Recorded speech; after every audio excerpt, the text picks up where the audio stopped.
little homage to our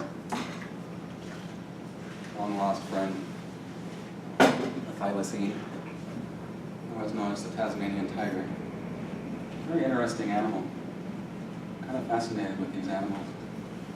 There are all kinds of documentaries you can go on YouTube. You know, breaking news: Tasmanian tiger remains. Supposedly people keep seeing them, not just in Tasmania, but on the mainland of Australia too, where they actually went extinct. We know from fossil records they've been extinct for at least 3,000 years. And it makes you wonder why they went extinct there. And they were thriving in Tasmania. And, but they were hunted to extinction by, I guess there was a bounty probably. There was a bounty on them. Not probably, there was a bounty. And they were a threat to the sheep. I think the biggest livestock they could take down was probably not even a big sheep. You know, they didn't have real powerful jaws, but they probably took a lot of lambs, you know, smaller, pregnant ewes and stuff like that. And so they were considered varmint, you know, kind of a vermin, just nothing but a pest to get rid of. And but they did get a guilty conscience. But I'm getting ahead of myself a little bit because there are other creatures that we'd like to back up and focus a little bit on. Let's see, I don't want to do that. I don't have anything. I want to do this. Where is it? So yeah, the story of wolves of Earth's wolf populations is very discouraging, and I would inexcusable really, and just really stupid. Another terrible management decision. But wolves all over the world, every continent I guess has a canine, a wild canine, or something like a wolf. I guess Africa for a long time people didn't. But what is it, the jackal or the hyena? I think within the last 20 years or so they realized it's a wolf. Anyway, but actually, now, so let me back up. The thylacine's not a wolf, okay? But the Eurasian wolf was all over. And this is actually very interesting. This first one here, this is a Falkland Islands wolf. And they were the only mammal when European English people arrived with their sheep, or when explorers arrived and subsequently brought sheep with them, because this ideal habitat is very grassy and the climate's it's cold. It's kind of like our climate actually.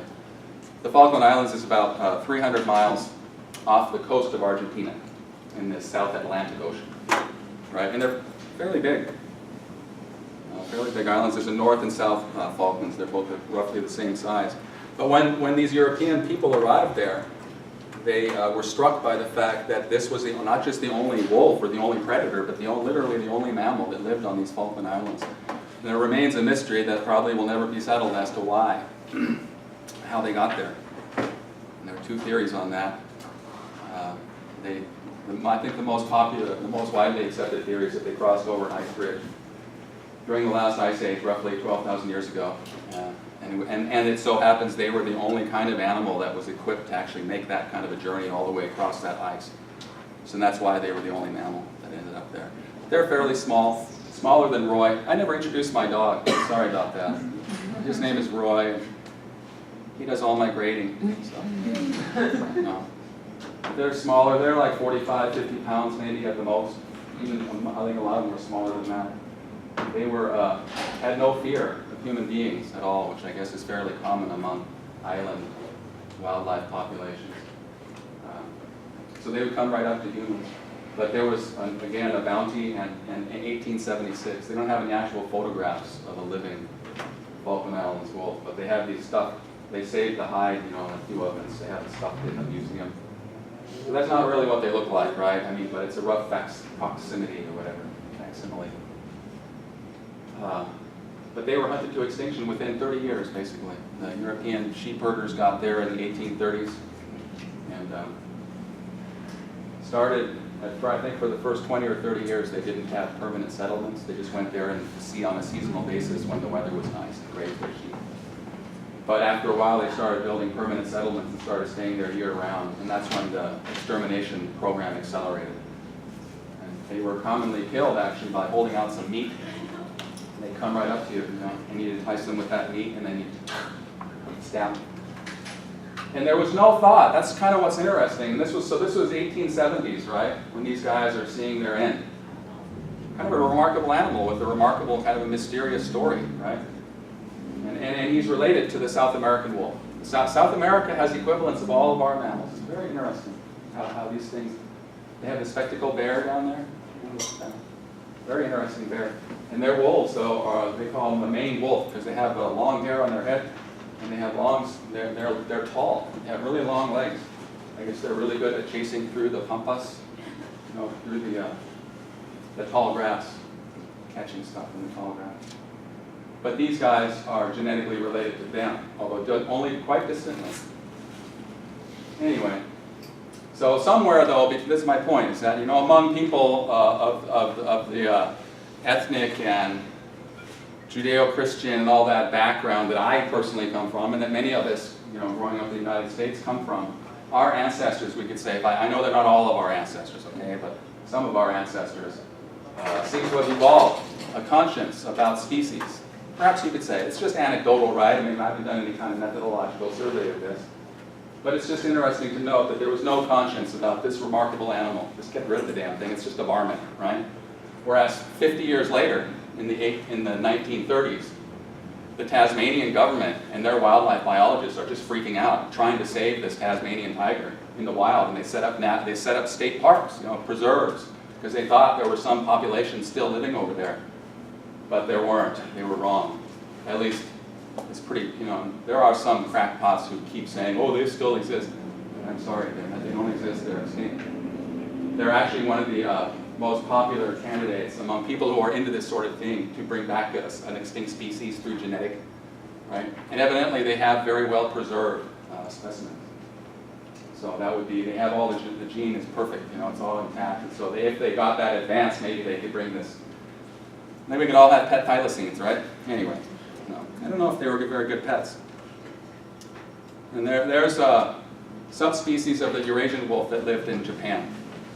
I think this guy was a smaller one, and he lived on the southern islands of Japan. And these guys also went, all like around the same time, late, from the middle 1800s until about the 1930s, is when they're all around the world, there were these wolf eradication programs. And these guys got eliminated, I think in the 1870s, 1880s, this subspecies of the Eurasian wolf. And this is the larger subspecies that lived on Hokkaido. Fascinating island, Hokkaido, Japan. I went there with my dad many years ago. That's where they have snow monkeys. You guys see videos of those monkeys sitting in the hot springs with the snow all around them. Kind of iconic, right? Meditative monkeys. That's where they live. They're protected and cherished. The only monkeys that are adapted to live in a very cold environment where there's snow. That's why they call them snow monkeys. I'm fascinated with all these different critters. My heart kind of goes out to them because I'm sentimental. And there's another one, I guess, that went extinct. Well, that's just that. No, I don't think they have photos of these guys, so that's the best they can do. Kind of a pathetic taxidermy job. Anyway, there's our old friend, and a very good example of convergent evolution for those of you who are into environmental science and evolutionary history and things of that nature. Because this, this is a marsupial mammal. We are placental mammals, right?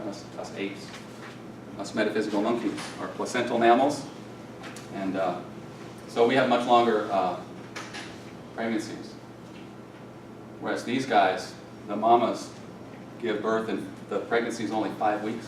They're just a little bitty guy. And then he crawls into a pouch, and there are these milk ducts inside the pouch. And he lives there for, I think, 5 months. He lives quite a long time in his mother's pouch. So they're marsupials, but what's interesting is that, so they broke off a long time ago, right? Their ancestry genetically broke off long before the wolf ever came about, right? And yet, way down there in Australia, right? Speaking metaphorically, God's secret little workshop, they didn't tell him. All these bizarre animals down there. Anyway, but lo and behold, it evolved, right, convergently with predators to to develop many of the same characteristics that a wolf has, right? Although their hunting habits are more like they're ambush predators, evidently. But I think they also hunted in packs. So which is a feature of wolves, right? Wolves hunt in packs, whereas cougars, you never see cougars. They hunt solitary, and cougars are ambush predators, right? They like to sit on top of a branch or a boulder or something and just leap onto the unsuspecting doe, right? Or the caiman, the jaguar. That's one of the coolest videos. You guys seen that? The jaguar pouncing on the caiman, which is a big alligator they have down in the Amazon. Anyway, just grabbing that guy, it's just magnificent. These jaguars they have down there, they're like 400, 500 pounds, just huge. Anyway, but convergent evolution, very interesting, with some features that are, some behaviors that are common to a feline and some behaviors that are common to a canine in terms of their hunting. And then just a very odd-looking body. But this was the largest carnivorous marsupial, roughly the size of Roy. I've always wanted to get Roy, one Halloween, get a thylacine costume for Roy. He'd probably look good. Well, so what else do we have in terms of some animals? So there's our friend. And thankfully the Canadian government and I'm not sure if it was the Canadian government, maybe the provincial governments in British Columbia and Alberta and places where Manitoba, all these places they had wolves. I don't really know the history of it, but I just know that there were wolves left when we exterminated them all in the lower 48, except for Alaska, right? And there were several populations that routinely came down into like Glacier National Park, so in Montana. But we had a policy for decades of exterminating wolves, and evidently they didn't follow the same procedure in Mexico either. I'm not sure if they had more respect. I suspect, that it wasn't a government thing down there. It was maybe the local ranchers. Didn't see it as so much of a problem as the ranchers up here, and maybe they had more respect for them because they're kind of more indigenous people down there. I don't know. But for some reason, they protected their wolves, and the Canadians. And then starting about 30 years ago, I think in maybe the late 70s or early 80s. Was it that long ago? Maybe it was the 80s. Anyway, they started this wolf reintroduction program, as you know, in Yellowstone. And it's remarkably successful in every respect. And many of the wolves that are in Oregon, I think all the wolves that are now in Washington and Oregon have branched out from those ones that they reintroduced into Yellowstone from Canada, right? Yellowstone's just an amazing place. The Serengeti of North America is sometimes what it's called, because it's just so much wildlife, big wildlife, big charismatic, megafauna, bison, huge, giant, lots of bison everywhere, and elk, and pronghorn antelope, and wolves. They have wolf packs, thriving wolf packs. They do most of their hunting in the wintertime. I never knew that before until I went and visited that. But it makes sense, because it's just easier to catch animals in the wintertime. We're talking like 40 below Fahrenheit in Yellowstone, and they're just thriving. They're just wandering around, checking everything out, eating. I kind of embarrassed myself, though, because I said, well, do you have to eat frozen meat all the time? To the ranger. Later I felt kind of dumb. Well, obviously, yeah, what else are they going to eat? I wouldn't want to eat frozen meat, man. That just sounds awful. But I'm not a wolf, so. All right. So this is a big day because this is our first tantalizing hint at a non-anthropocentric environmental ethic. And we might not even be sure what that means at this point. But don't worry about it, because it's going to take some heavy meta-ethical lifting once we get into after the take-home midterm exam. For these 3 weeks, we're going to get a little bit out there, but every time we get out there a little bit beyond anthroland, right, beyond an roughly and loosely anthropocentric ethic, we're going to pull back. In fact, we're going to use Brian Norton to pull us back, because he interprets Leopold as a holistic, but nevertheless still anthropocentric ethicist. And we're not going to, and then there are other interpretations of Leopold that interpret him as a non-anthropocentric ethicist. And that would be Callicutt's reading.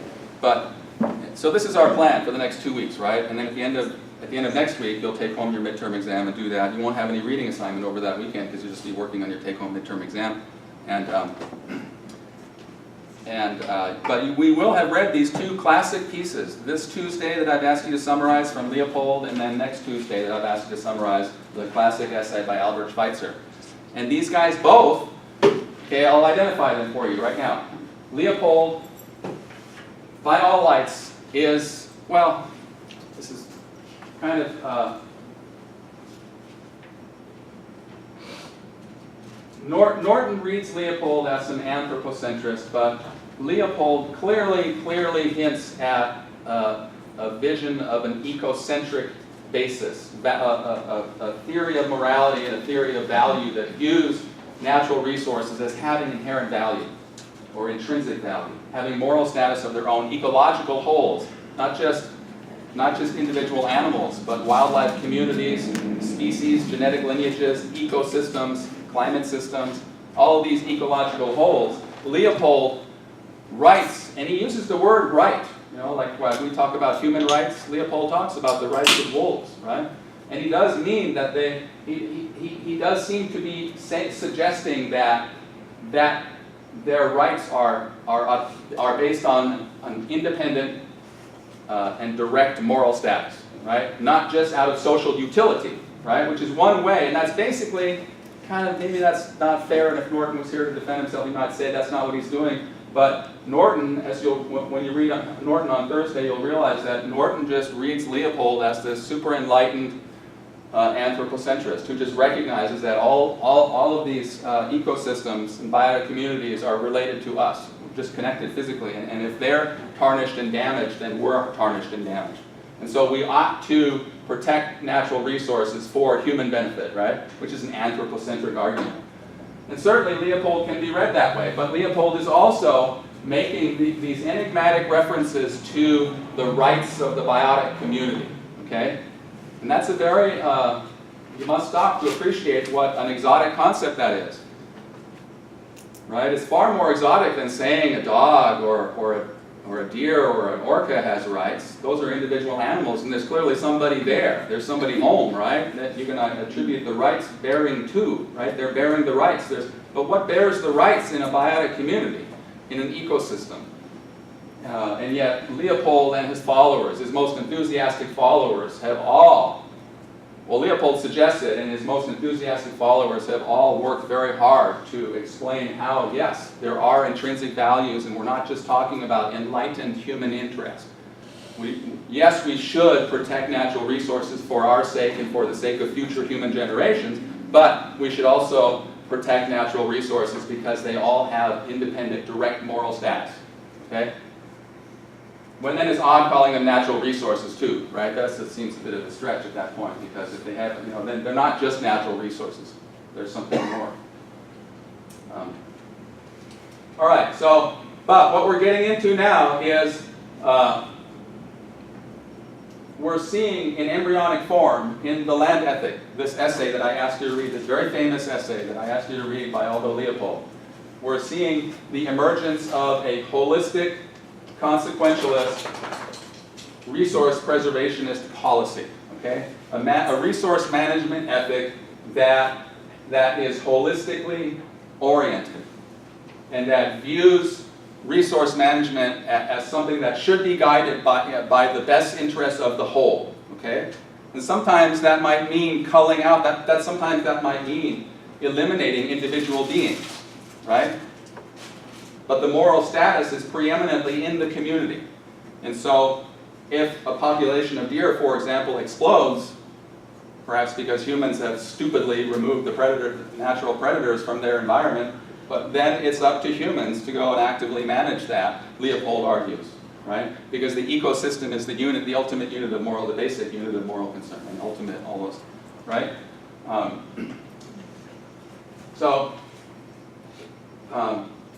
But this is kind of in embryonic form, the emergence of an ecology movement. Okay, it really doesn't it really doesn't begin to take off in American culture until the late 60s with the counterculture movement, right? But really, what we think of today as the environmental movement was really just a conservation movement, resolutely anthropocentric and largely concerned about protecting scenic beauties, not so much aware of the interconnections and ecological relationships between us and all living organisms and ecological wholes, right? That is something that Aldo Leopold helped to awaken people to. And if you went backpacking, for example, in the late 60s or throughout the 70s, you would encounter a lot of people with very well-thumbed copies of his book, of a Sand County Almanac, which had been published 20 years before. But it never really caught on. Actually, it was Rachel Carson's book, Silent Spring, that was very popular and was widely read. And after that, people started taking an interest in Sand County Almanac. And so those two books together kind of catalyzed gave momentum to what we now think of as the environmental movement, which has this strong ecological component to it, right? Which conservationism doesn't have, right? Keep that in mind. Conservationism is pre-ecology environmentalism. But Aldo Leopold's right there at the dawn, right? And that why we started with that story about the wolves is because you could even get narrower than that with this man's life, right? Right to that moment where he's gazing into the eyes of this wolf who was dying. I took a few minutes, right? Actually, there's some inside information that we get from his son that's kind of interesting for what it's worth. But it's part of the legend, right? So we have to share it. But when Leopold got down there, that wolf was still alive and moving around, kind of growling and looking at him. And so he was very apprehensive. So he took the butt end of his rifle and kind of, tentatively, and she reached up and took a hold of the butt end and scarred up his rifle. And that was kind of the last strength that she had, her final act of defiance, right, of being free.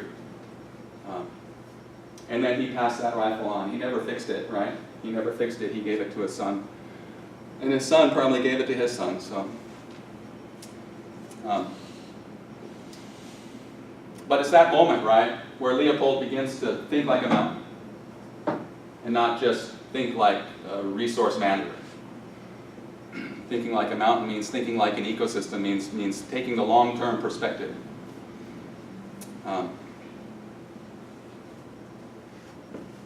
right, so we're most interested in Aldo Leopold and all this other kind of holistic consequentialism. This is not a term you're going to encounter in really other philosophy classes. I've struggled with for many years, actually, trying to identify, and I've been largely influenced by Baird Collicus, who we'll read after I think that's the first reading we do after the midterm, by his interpretation of Leopold. And he's the one that interprets Leopold as coming out of this David Hume, Adam Smith tradition of moral reasoning. And that's probably accurate, but it's still kind of hard to put Leopold in a category because he wasn't trained as a philosopher, right? He's an amateur philosopher. And so, and that's why it's easy to interpret him, as taking a wide variety of different philosophical positions. But Collicott interprets, and I think there's no other way. Leopold's a consequentialist, and you can see that in his classic maxim, right? Leopold's maxim that I've quoted already several times. This seems to be a consequentialist measure of right and wrong, morally right, morally wrong, natural resource policy. So he's a consequentialist, right? But as I've taken pains to point out, he cannot be a utilitarian, right? Because to be a utilitarian, utilitarians need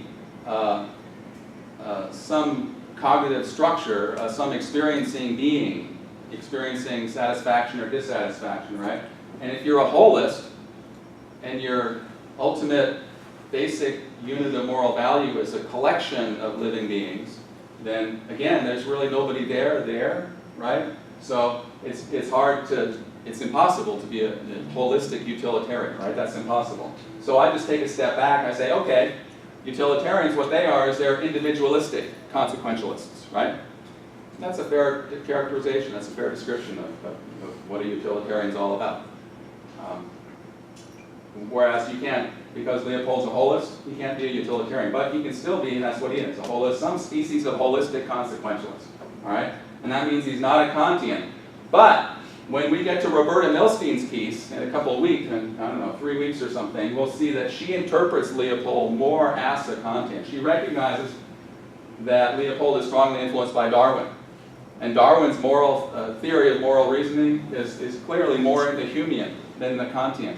We're going to have these dueling Enlightenment thinkers, right? Partly through the term. Because I teach this class, it's Enlightenment Earth Ethics, and there's this basic disagreement that goes back to the 18th century, right? The height of Enlightenment thinking about the nature of moral reasoning. Whether moral reasoning is predicated and follows the passions, or whether moral reasoning is predicated and must be predicated only on pure reason. The latter hypothesis is the Kantian, right? And we have neo-Kantians who we'll study. But right now, we're studying neo-Humeans, okay? And Darwin's account of morality. Don't let me forget to call for a break at 5 minutes to 1, all right? But Darwin's account as you'll see, Darwin just kind of runs throughout this whole class, and he has to.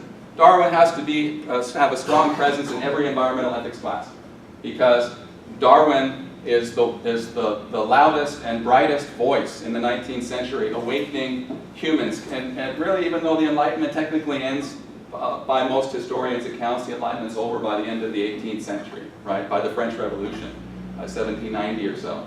But really, Darwin, you know, writing 50, 60, 70 years after that, it's just an extension of Enlightenment thinking, because what we're doing is we're applying science to the study and understanding of ourselves, right? And we're using scientific tools. We're using the scientific method, right? And when you do that, you end up with something like Darwin's theory of evolution, and we get resituated back into the natural world that we've been pulled out of for hundreds of years, right? And that's good. But one way of reading Leopold is that he is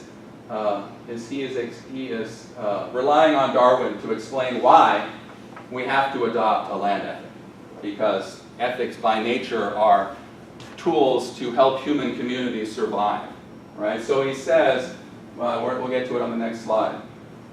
There's my second most favorite quote from Leopold. He says, a land ethic is an ecological, is an evolutionary possibility and an ecological necessity.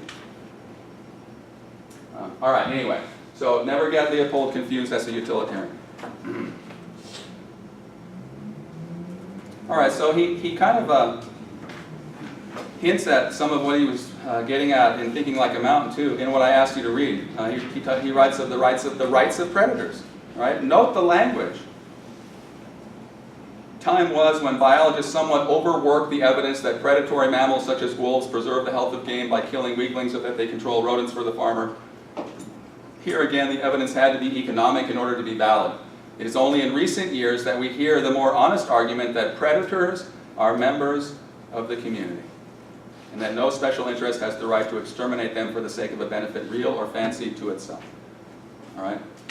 So that's startling, isn't it? And exotic. Because we know all of us are human animals except for Roy, who's a dog animal. But we know that nobody, all of us have rights, and nobody can jeopardize our well-being for the sake of social expediency. Okay?